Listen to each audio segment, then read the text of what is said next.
नमस्कार भाइयों, मैं राम सेवक, जेडएस कैडिला का एम्प्लॉय, मेजर ब्रांड एम्लोडेक विनग्लिन। भाइयों, जिस तरीके से मैं परेशान हूं आज, और परेशान है मेरी डिवीजन के सारे भाई पूरी दिल्ली के, जो दिक्कत इनके सामने आती हैं, जो मेरे सामने आ रही हैं, एडजस्टमेंट, भ्रष्टाचार, मतलब कि फार्मा में ऊपर बढ़ने का तरीका ही इन्होंने सिर्फ एक एडजस्टमेंट बना दिया है। पांडे सर, मेरी ज्वाइनिंग हुई थी 15 सितंबर 2020 को। उस दिन आपने मुझसे बात कही थी कि मेरी डिवीजन में सिर्फ वर्किंग होती है। धीरज सर भी थे, धीरज शर्मा जेडएस में। आपने मुझसे कहा था कि यहां सिर्फ वर्किंग होती है। मैंने कहा ठीक है सर, एफर्ट देंगे। लास्ट कंपनी में जैसा एफर्ट दिया था उसी तरीके का एफर्ट देंगे। प्रिस्क्राइबर बनाएंगे, अपना रिलेशन बनाएंगे। लेकिन जनवरी जैसे स्टार्ट हुआ तो मुझे पता चला कि इन लोगों ने टारगेट स्टार्ट कर दिए। जिस टाइम इन्होंने टारगेट स्टार्ट किए थे उस टाइम पे डेंट था 4.5 लाख रुपए का। हर लड़के से 10-10 हजार रुपए का इन्होंने पैरामीटर रख लिया। जनवरी में मुझसे 3,000 रुपए लिए गए, मगर मुझे पूरी उम्मीद है कि मेरे साथ के लड़कों से 10 ही लिए गए होंगे। फरवरी में मुझसे 5,000 रुपए लिए गए, लेकिन फिर मुझे भी इन्होंने उसी पैरामीटर में डाल दिया कि या तो आप 10-11 हजार रुपए देंगे मंथली के, अदरवाइज यू कैन चेंज। अचानक से किसी को ऐसा सुनने के लिए मिलता है तो उसे भी ऐसा लगता है हाँ मेरी फैमिली है, पीछे घर है, बच्चे हैं, मैं उन्हें क्या जवाब दूंगा।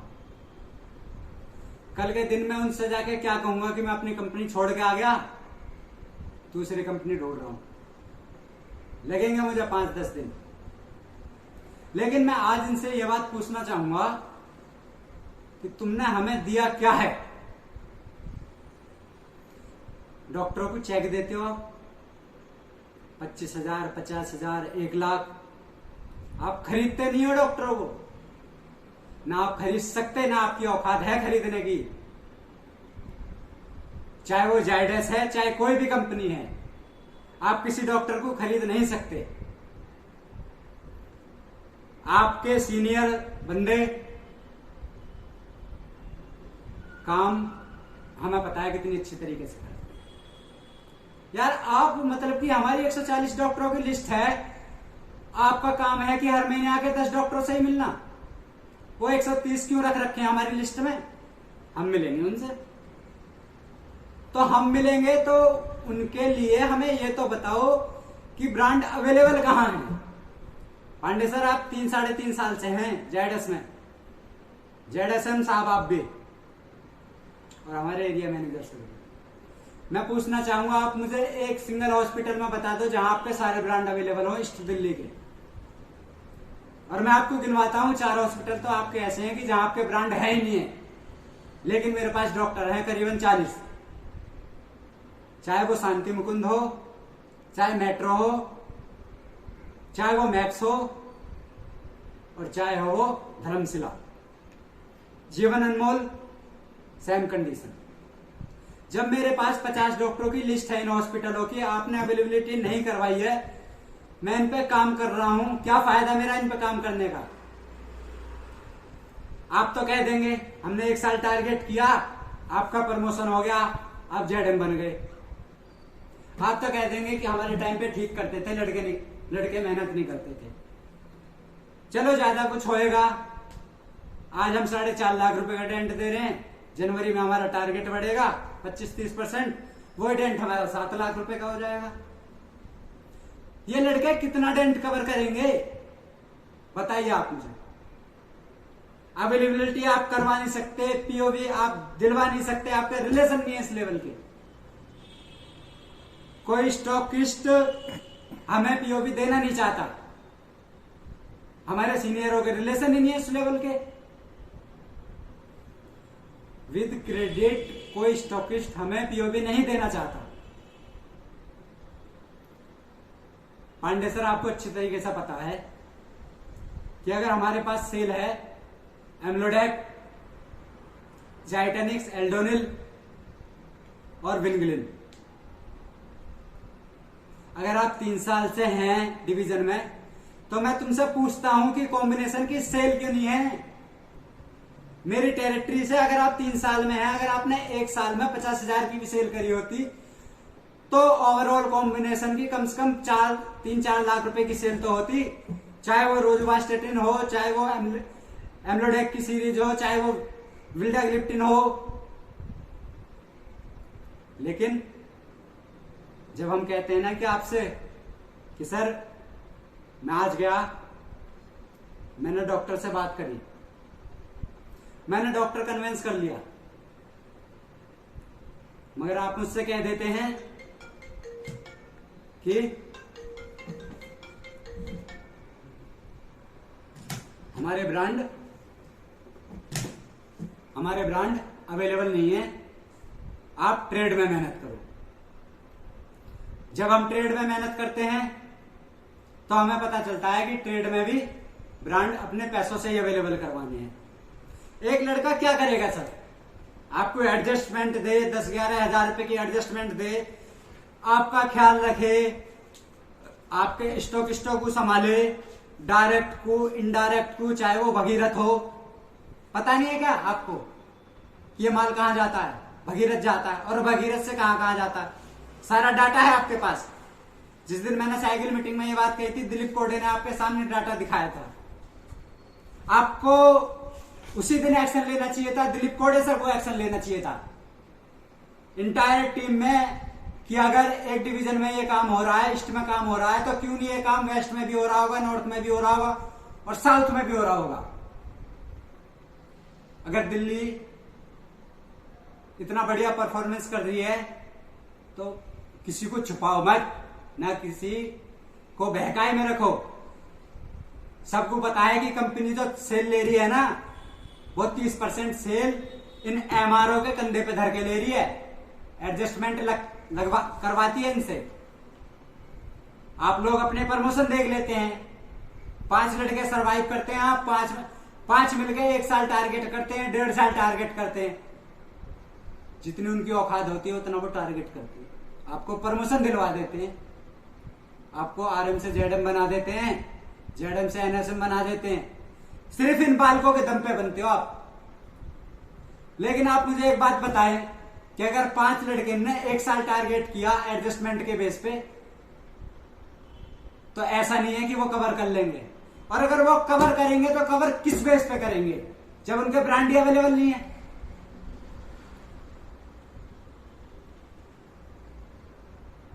तो पांडे सर, धीरज सर, मैं तो सिर्फ आपसे एक बात कहना चाहूंगा कि फार्मा को अब आपकी जरूरत नहीं है, न जायडस को आपकी जरूरत है। क्योंकि अगर आप सिस्टम नहीं दे सकते तो आपको कंपनी में रहने का कोई अधिकार नहीं है। और अधिकार नहीं है दिलीप कोडे को भी, चाहे वो डिवीजन हेड है हमारा। क्योंकि अगर एक डिवीजन हेड एक एक्शन नहीं ले सकता तो मुझे नहीं लगता कि शायद वो कुछ कर सकते। यार कब तक इन बालकों को मारोगे तुम, और कितने दिन इन बालकों के दम पे जियोगे? बढ़ाओ, जितना करप्शन बढ़ाना है बढ़ाओ। जिसका प्रमोशन होता है वही किनारा काट जाता है। आरएम का प्रमोशन हो गया, जेडएम बन गया, जेडएम के पास बहाना है कि मेरे पास तो एरिया बढ़ गया, ये बालक नहीं करते थे, इन्हें पता होगी। मैनेजर कह देता होगा नुका लड़के करते हैं, मुझे पता नहीं है, उसका प्रमोशन हो गया। आरएम का प्रमोशन, जेडएम का प्रमोशन हो गया, वो एनएसएम बन गया, उसकी टीम बट गई, उसे कोई मतलब नहीं है। लेकिन होता क्या है? होता ये है कि जब 25% हाइक मिलती है ना, तो साहब डाटा उठा के देख लेना, 60% कंपनी, फार्मा की 60% कंपनी नई साल पे कम से कम इनके 60% एम्प्लॉयर छोड़ के जाते हैं। ये लिख के दे रहा हूं मैं कि 60% एम्प्लॉयर छोड़ के जाते हैं, और उन एम्प्लॉयर को छोड़ने का कारण सिर्फ एक है, करप्शन, एडजस्टमेंट, भ्रष्टाचार जो आप लोग करवाते हैं अपने लिए, अपनी फैमिली के लिए। अरे यार वो क्यों मरे, उसकी भी तो फैमिली है।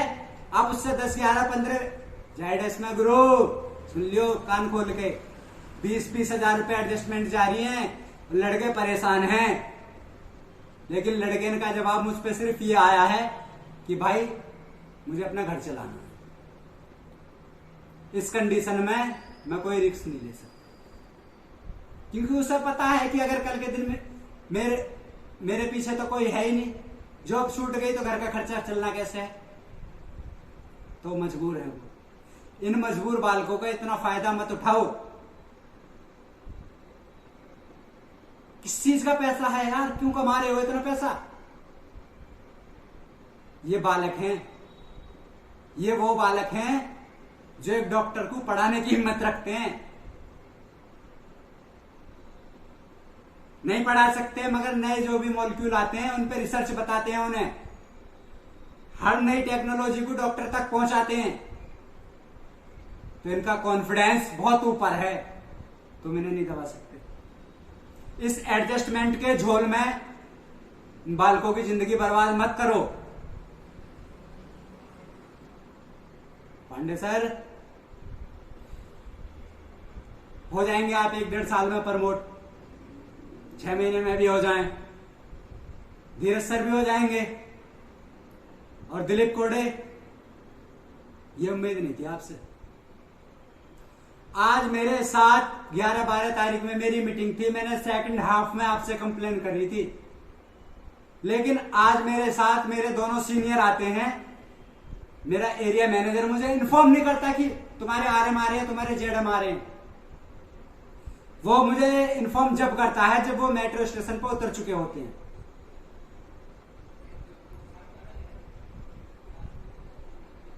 आपको काम नहीं करना, मत करो आप काम। 10 डॉक्टरों पे काम करना है ना, 10 पे ही काम करो। हटाओ ना 130 डॉक्टर लिस्ट में से, जब आप सरवाइव नहीं कर सकते हटाओ ना। सरवाइव करने का तरीका ये नहीं है कि आपने चेक दे दिया और आपने डॉक्टरों को खरीद लिया। कोई डॉक्टर बिकाऊ नहीं है, ना आप उसे खरीद सकते। आप कहते हो ना कि आर्गेनिक्स पे लगो और मैं पर्चे लूं, वो गुलाम नहीं है मेरा कि तुमने 25,000 रुपए देके और उसे खरीद लिया। न जय रमन, चाहे वो अजय कुमार गुप्ता हो, चाहे अतुल सक्सेना, पूजा गर्ग, अशोक ग्रोवर, भारत भूषण, सप्तऋषि भट्टाचार्य, मनीष अग्रवाल,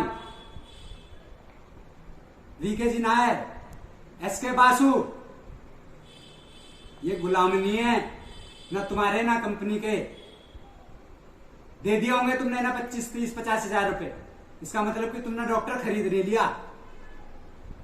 क्या कहते हो, डॉक्टरों के पर्चे चाहिए? कोई अधिकार नहीं है तुम्हें डॉक्टरों के पर्चे मांगने का। तुम हर महीने कैंपेन करवाते हो हमसे, जाओ डॉक्टरों के पर्चे ले। अरे यार पेंडेमिक कंडीशन है, चलो कम हुई है थोड़ी बहुत, इसका मतलब ये नहीं है कि हम डॉक्टर के चैम्बर में 3-3, 4-4 घंटे, 2-2 घंटे बिताएंगे, क्योंकि वहां हर 5 मिनट में एक पेशेंट कोविड का आता है। एक लड़का अपनी लाइफ को रिस्क में नहीं डाल सकता क्योंकि उसके पीछे उसकी फैमिली है। एडजस्टमेंट हम करें, फायदा तुम्हें हो, प्रमोशन तुम्हारे मिले, बालक तुम्हारे पढ़े बड़े स्कूलों में। एमआर एक प्रमोट हो गया, 4 की जिंदगी बेकार है रे। या तो कंपनी देख ले या पैसे बढ़ा के एडजस्टमेंट दे, काट अपनी जिंदगी इसी तरीके से। इतना बुरा हाल है जाइडस का, इतना बुरा हाल है। जिस टाइम में कंपनी में आया था ना, कई बंदों ने मना किया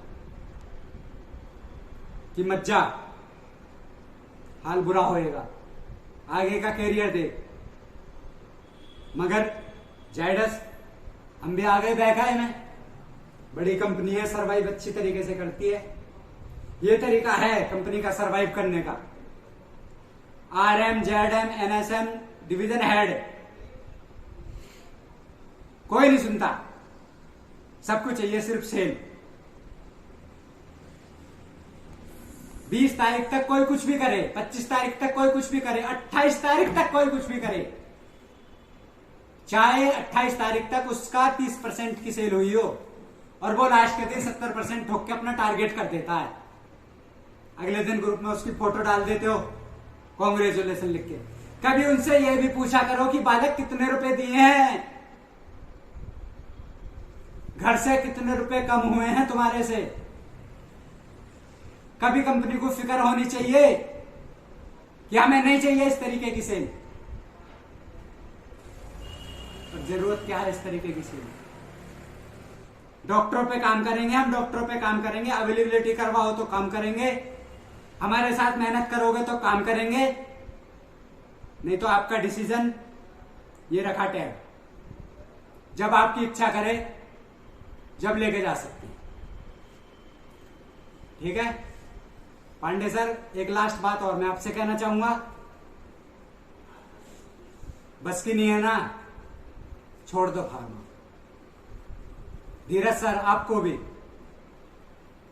अमान रईस एरिया मैनेजर है मेरे, मगर जब वो बंदा ये कहता है ना कि मैं 25,000 रुपए दे रहा हूं, 30,000 रुपए दे रहा हूं, तो उसके सामने हमें हमारे 10,000 रुपए ऐसे लगते हैं कि ये बंदा भी परेशानी में है। मगर तुम लोग समझते ही नहीं हो किसी को कुछ भी। तुम्हारी कंप्लेन भी होती है तो आपस में बैठ कर सुलझा लेते हो उसे। अरे दिलीप कोड़े, तेरे में हिम्मत नहीं है, तुझे उसी दिन ये बात कहनी चाहिए थी, तुझे उसी दिन इन्हें मीटिंग में से बाहर निकाल देना चाहिए था।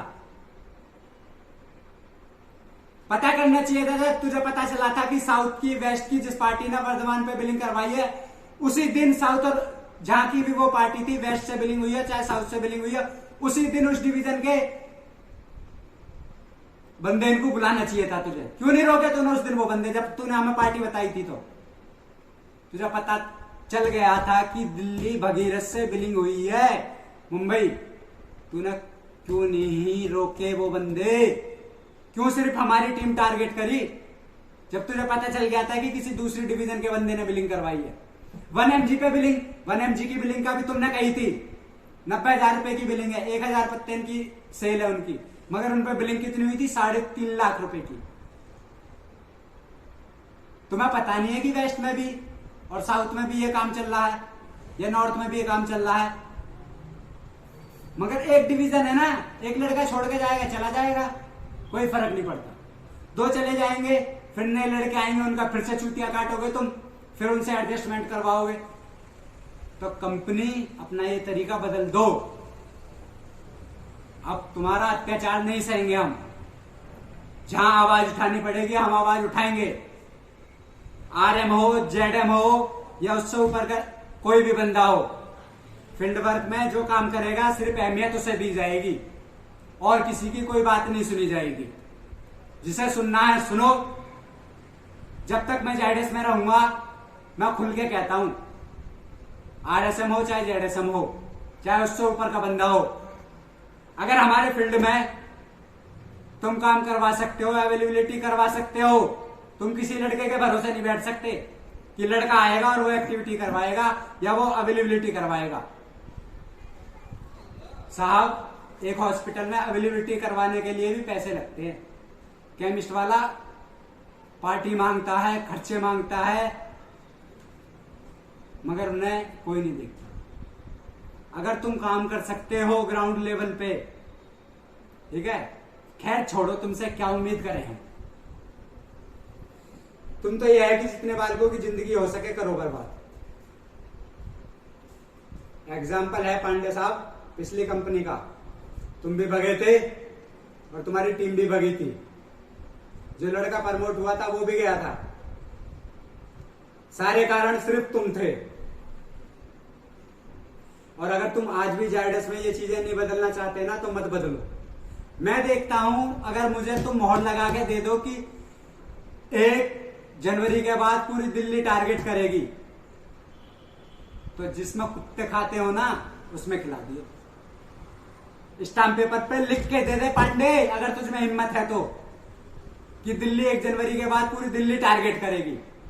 हम भरेंगे एडजस्टमेंट, 10-11 हजार रुपए जो देते हैं हम देंगे, करेंगे उसे भी, मगर तू मुझे लिख के दे कि अगली साल 2021-22 में पूरी दिल्ली टारगेट करेगी, और नहीं करेगी तो तू अभी कंपनी छोड़, और छोड़नी पड़ेगी धीरज शर्मा और दिलीप कोडे तुझे भी। धन्यवाद भाइयों। मैं तो सिर्फ इतनी बात कहूंगा लास्ट में आके कि जिस परिस्थिति से या जो परिस्थिति मुझे देखनी पड़ रही है वो आप लोगों को ना देखनी पड़े, और जितना ज्यादा से ज्यादा हो सके मेरा साथ दें, इस सिस्टम को रोकें। धन्यवाद।